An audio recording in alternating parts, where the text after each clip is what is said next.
এ বিষয়ে আরও খবর জানতে সিলেট থেকে আমাদের সঙ্গে সরাসরি যুক্ত হচ্ছেন আজহারউদ্দিন শিমুল। শিমুল, অবরোধ তো প্রত্যাহার করা হয়েছে, এখন তেল কি দেয়া হচ্ছে?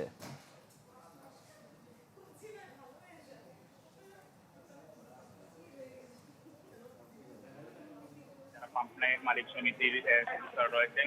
আমরা এই মুহূর্তে রয়েছি জেলা প্রশাসকের কার্যালয়ে। এখানেই মূলত ঘণ্টাব্যাপী পাম্প মালিকদের সাথে প্রশাসনের ঊর্ধ্বতন যারা কর্মকর্তা রয়েছেন তাদের আলোচনা হয়েছে এবং আলোচনার প্রেক্ষিতে প্রশাসনও আসলে পাম্প মালিক সমিতির আলোচনা হয়েছে এবং আলোচনার প্রেক্ষিতে প্রশাসনও আসলে পাম্প মালিক সমিতির যারা নেতৃবৃন্দ রয়েছেন তাদের কথা শুনেছেন এবং তারাও প্রশাসনের কথা শুনেছেন। দুই পক্ষের আলাপ আলোচনার পরে সিদ্ধান্ত হয়েছে যে গত 14 ঘন্টা ধরে যে ধর্মঘট বা অবরোধ চলছে তা তারা প্রত্যাহার করে নিয়েছেন এবং কিছুক্ষণের মধ্যেই প্রত্যেকটি পেট্রোল পাম্পে তারা বলছেন মেসেজ দিয়ে দেবেন এবং সবকিছু স্বাভাবিক হবে।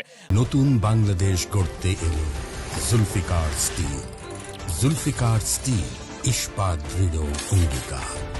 আপনারা জানেন যে গতকাল বুধবার রাত থেকে কিন্তু এরকম একটি ঘোষণা আসে এবং পেট্রোল পাম্প মালিকরা যে অভিযোগ করেছেন যে প্রশাসন তাদেরকে নানাভাবে হয়রানি করছে, এই হয়রানির অভিযোগ এনেই কিন্তু তারা 14 ঘন্টা ধরে প্রায় অবরোধ করেছেন এবং আমরা দেখেছি সকাল থেকে মানুষের আসলে কষ্ট চোখে পড়ার মতো ছিল। এমনিতেই সারা দেশে জ্বালানি সংকট, এর মধ্যে এরকম একটি অবরোধ বা ধর্মঘট মানুষের খুব কষ্ট চোখে পড়েছে এবং যারা গ্রাহক এবং চালকরা রয়েছেন তারা বলছেন যে এই সংকটের মধ্যে এইরকম ধর্মঘট আসলে তারা কোনোভাবে মেনে নিতে পারেননি এবং আমরা দেখেছি যানবাহন চলাচল সিলেটে খুবই কম ছিল এবং অন্যান্য যে এলাকাগুলো রয়েছে এটা তো বিভাগীয় যে ধর্মঘটের ডাক ছিল হবিগঞ্জ, সুনামগঞ্জ, মৌলভীবাজারও আমরা দেখেছি জ্বালানি তেল না পেয়ে যারা পরিবহন শ্রমিকরা রয়েছেন তারা ধর্মঘট তারা অবরোধ করেছেন এবং কিছুক্ষণ আগে এখানে ডিসি কথা বলেছেন। তিনি বলেছেন যে আসলে কোনো পক্ষেরই যাতে সমস্যা না হয় এই সংকটের মধ্যে, এজন্য তারা নানা ধরনের উদ্যোগ নিয়েছেন এবং একই সাথে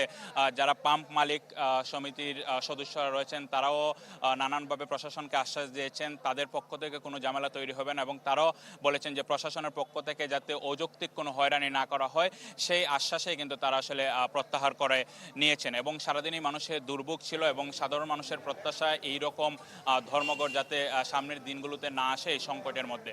তমাল। শিমুল, আপনাকে ধন্যবাদ।